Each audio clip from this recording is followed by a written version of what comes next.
All right, folks, here's the final product. I stopped by after the last coat, which I don't usually do, but it's right near my house, so I wanted to give you guys a look. Look at that nice sheen it has. Now that's a semi-gloss finish. Again, that's 4 coats, aluminum oxide, water base, polyurethane with a coat of stain. It's about 60-40. It ended up being 60% natural, 40% golden oak. And the reason we did it like that is because they needed it a specific way. They wanted it exactly like how it was.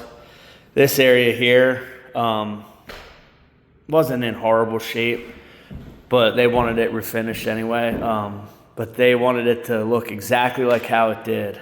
And I think we did a pretty good job of that. How I did that was I sanded everything but a small area I left right in here. And then I did a bunch of samples around it. If you look in one of the other videos, or it might even been a short. If you look at one of those videos I did, it'll show you which, first we tried golden oak. That was too golden. Then we tried colonial maple. That was too orange. It took like 5 different tries. And then I laid natural down, and natural was pretty close. It just didn't have enough gold in it. So then that's when I came up with the idea to mix the natural with golden oak. And once I did that, it was close, but not perfect. And I just kept adding it. 50-50 was it was basically dead on. It was just a little too aggressive. So I did 60-40.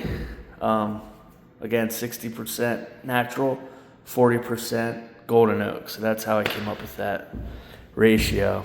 That's how I color match.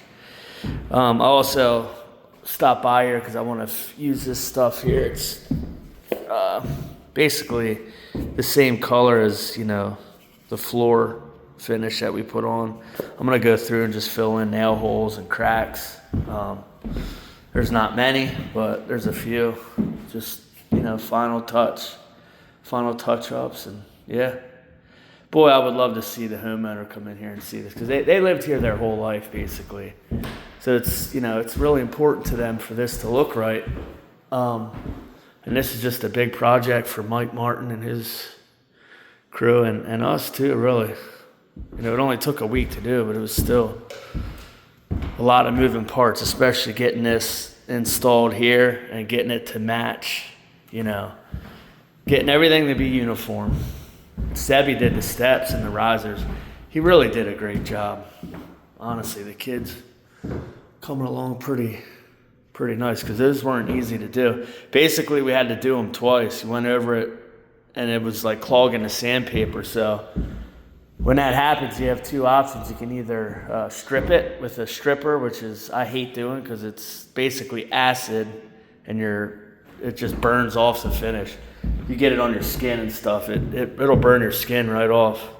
It's either that, or you zip over it with really rough grit paper, like 16 grit.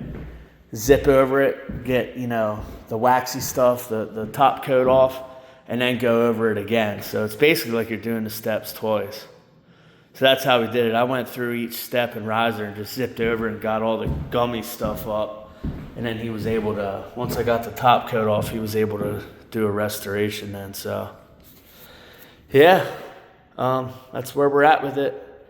So I just wanted to give you guys the actual final product. The last video I posted, that was before we put the final top coat on. So yeah, I think they'll be pleased with this. I'm pretty proud of this job we did here. So anyway, my number 717-673-5532. We're getting ready to go do an estimate right now out in Weber Development.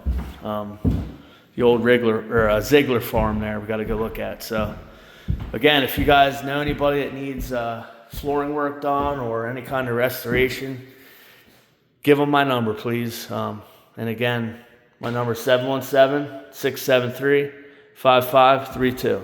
Thanks for checking us out.